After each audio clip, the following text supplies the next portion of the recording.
I go onto Instagram a lot. And a lot of times I will see authors and they will have ARC reads that they are asking people to read. I mean, who doesn't love an ARC read, honestly? And so then I would go to the author's website and I would go down to the links. And generally, the ARC reads would be like a Google form that you have to fill out. And so they don't really give you an option to be like, okay, if you want this to be emailed to you as well, that would be great. So then, first of all, I kind of forget who I filled out forms for to ARC read. And then second of all, I forget when it's supposed to be finished and when I should have my review in, because it all says that in the Google form. Luckily, they do send you an email and then the details will be on there. But honestly, this past month, I got like 3 emails and they're like, you've been selected for an ARC. And then they all have the same release date as well. And I'm just like, oh no. So do you need to choose now? You have to pick the one you want to do the most? no, now I'm sacrificing my writing time and my editing time. Maybe you should have a spreadsheet so you can spread them out. I think maybe I should. That might be a smart idea. Me, on the other hand, I'm sitting here, I get an email. Hey, you were an alpha reader for me. Do you want to read this? And I'm looking at my schedule going, I don't have time for anything else. Ever. You have to schedule your time, though. Know how much you can take. Well, today I went with just mango juice. It's the first thing I've eaten today. I figured I should probably do something with a little nutrition in it. Do you have to give it the mother look? Like, honestly, go sit in a corner and think about what you've done. Not eating bread. It's hard to get the girl up for school this morning. It's raining outside now, so I'm having a little bit of rooibos tea in my puppy cup. Ooh. Oh, so cute. Alrighty, are we ready for this episode? I'm ready. Hey ho, let's go.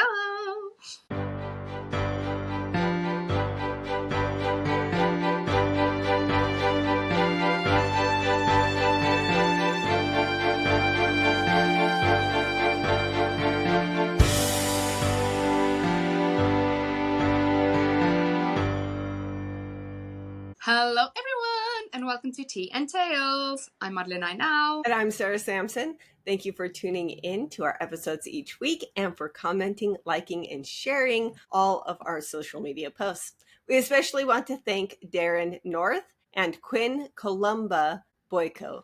So today's episode, Nell, I think it's been on your mind. It's what got me into trouble by having all these R's to read. So our episode today, we've called it Don't Judge a Book by Its Cover. It's all about how do you approach reading a novel? How do you pick them? How do they keep your attention?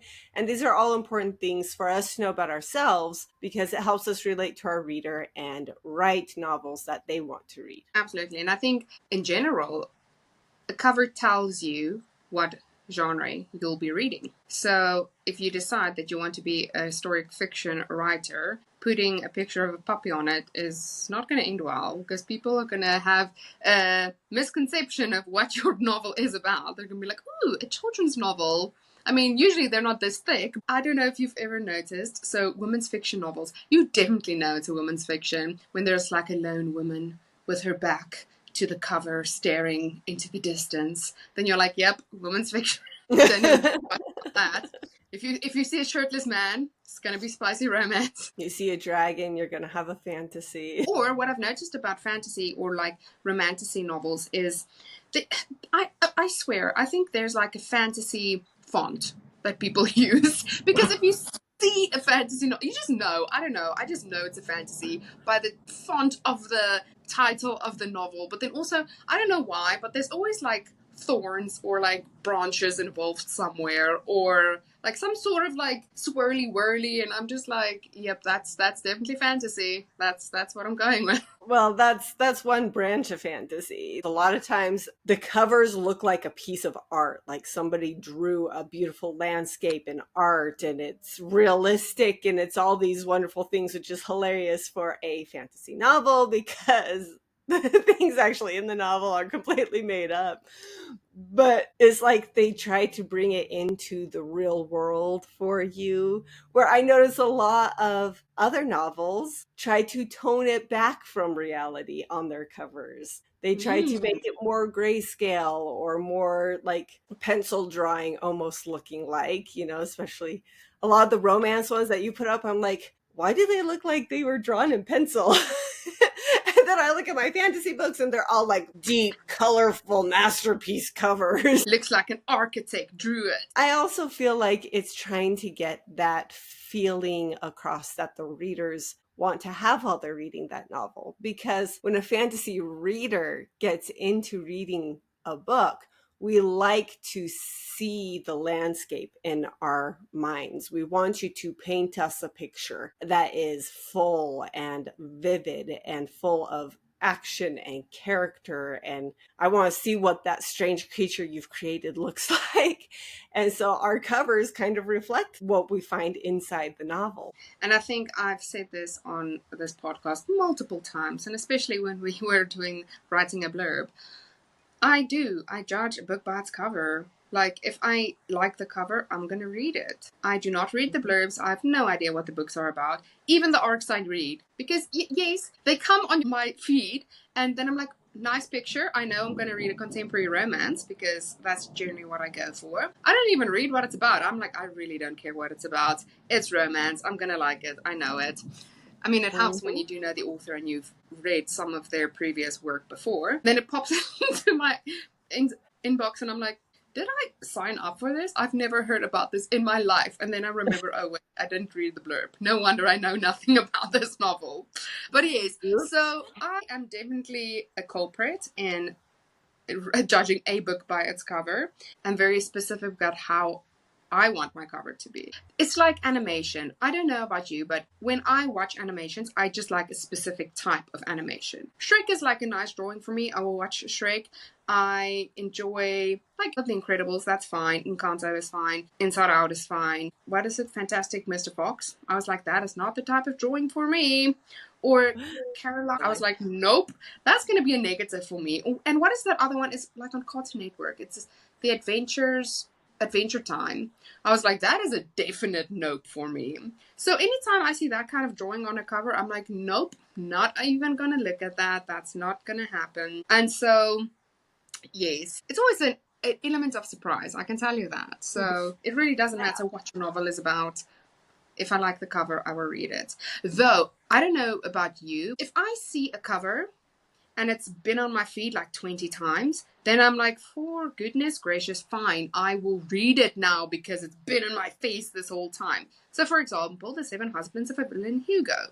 Never in my life would I actually read that novel because I'm like, the cover does not draw my attention. And the cover kind of tells me it's like a historic fiction, women's fiction type of vibe. So I'm like, no, thank you.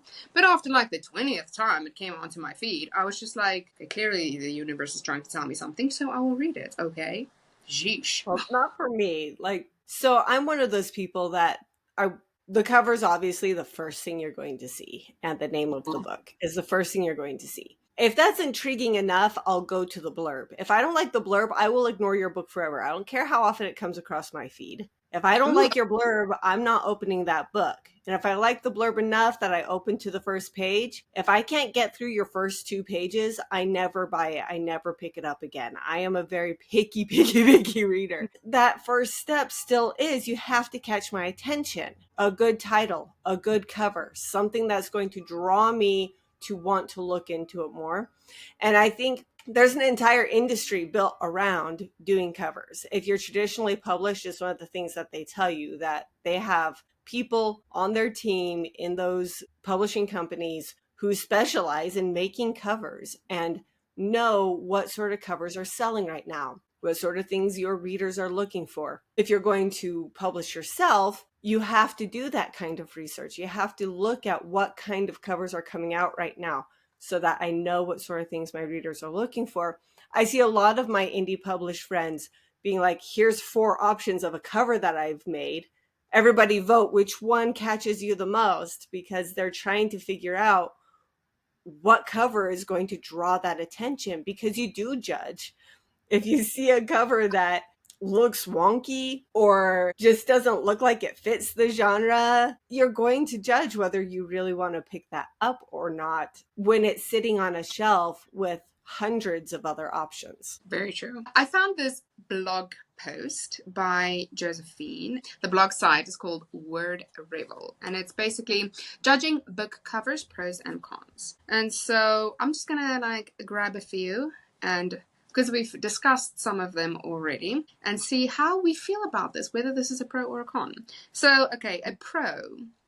When you have little time to select a book, the cover makes you decide much quicker. Do you feel that's true for you? I feel like it is true. Let's say I'm going through a library, but I only have half an hour to be at the library. I need to be somewhere else. I'm going to skip books that aren't appealing to me and pull the ones off the shelf to read their cover that grab me, the ones that I feel like are going to talk about what I'm interested in. Like, I won't read about dragons today. Oh, this one and this one have dragons. Let's read those two and see which one I want.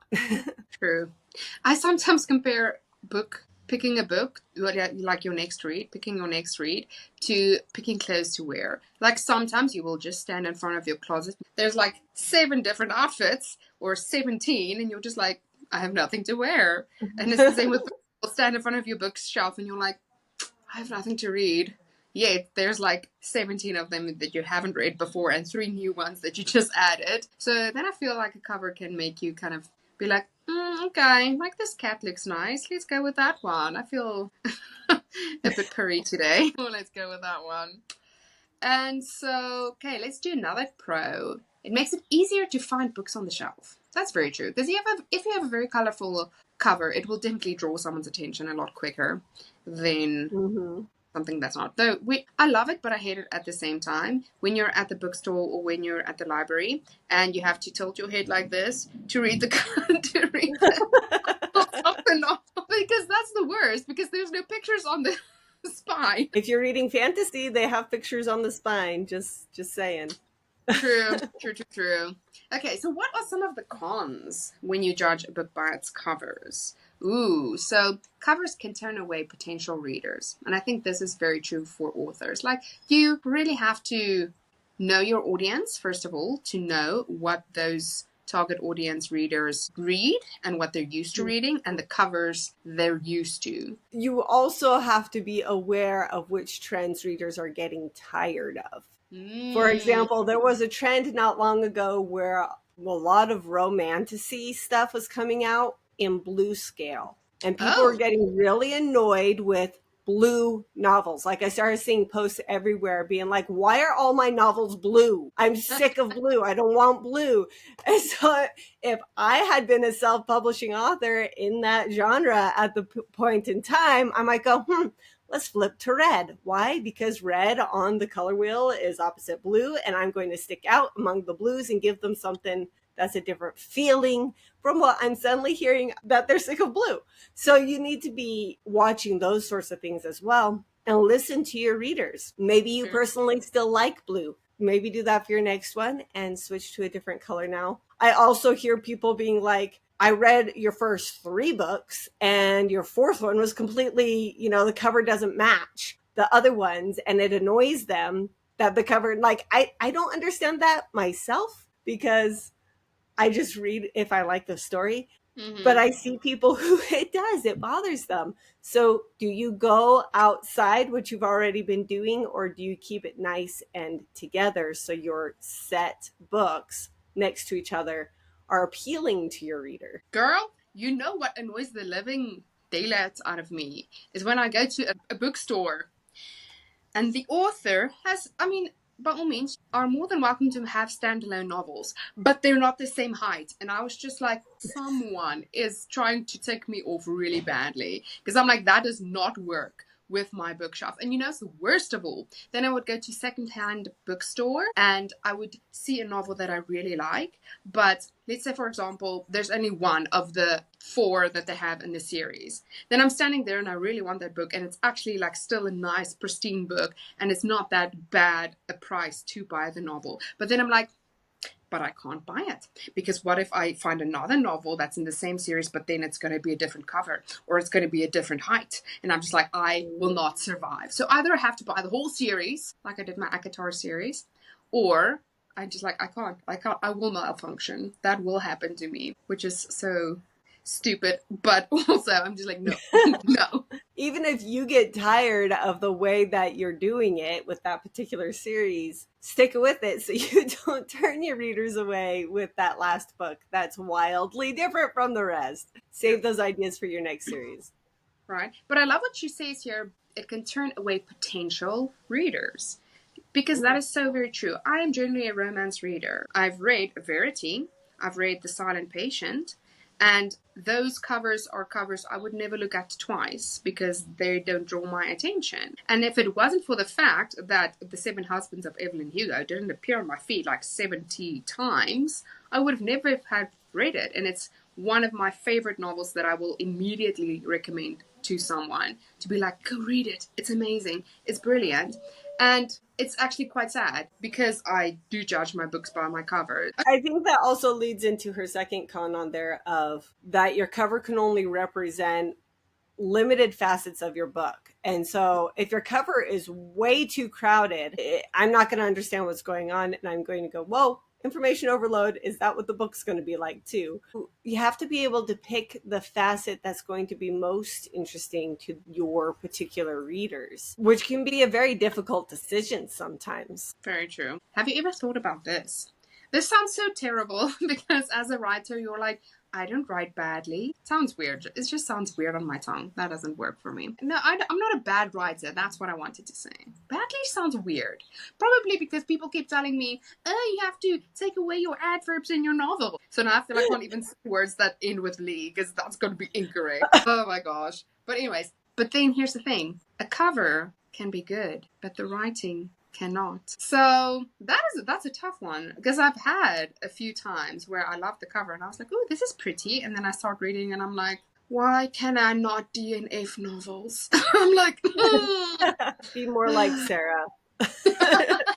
Judge the book by the first chapter. Here's the other thing. I feel for blurbs, the same thing goes for covers. Is that, as she said here, sometimes brilliant covers set up for disappointment when the book doesn't live up to the expectations. Mm-hmm. And that is a very true thing to say about book covers. The cons of the cover is that sometimes you will be like, oh my gosh, this is going to be such an amazing book. And then you're just like, what I thought it was going to be was not what it was at all. Or the story that you told me in the blurb that it was going to be only happened like in the last 2 pages. And you're like, wait, what? If you let your reader down in any way, they're going to be upset with your book and they're going to put it down and they're not going to recommend it to people around them, which happens a lot to be the way I read books. I don't often just go and browse a shelf, especially with my 4-year-old. I used to love to just walk into the bookstore and browse the shelf and see what caught my eye. But I don't have time for that anymore, people. I don't. So if somebody tells me, hey, this book is really, really good, I'm going to read that over anything else. And so you have to hit that market as well. So even though we had this lovely conversation about not judging book by its cover, will I still... Absolutely. Absolutely. I think it's the funniest phrase is don't judge a book by its cover because we all do. We all do it. And I know what it means, that it means don't judge people by how they look. But at the same time, it's true in the book world. And when you have a fantastic story, go ahead and take the time to find somebody to put a fantastic cover on that baby because you need to draw that audience. By taking the time and the effort and unfortunately sometimes money to put into that cover, you might catch the eye of a reader you wouldn't necessarily have had before. Well, we like to keep it short here on Tea and Tales. Get your fingers back on the keyboard and your pens back on paper. And if you love what we're doing here and you love the community that we have created, please go follow us on Instagram, Facebook, and Threads at Tea and Tales Podcast, and on Twitter/X and TikTok at Podcast Tea Tales. And go and comment and like and share on all your devices that you have so that we can go up, up, up, up to the top. Happy writing. Bye.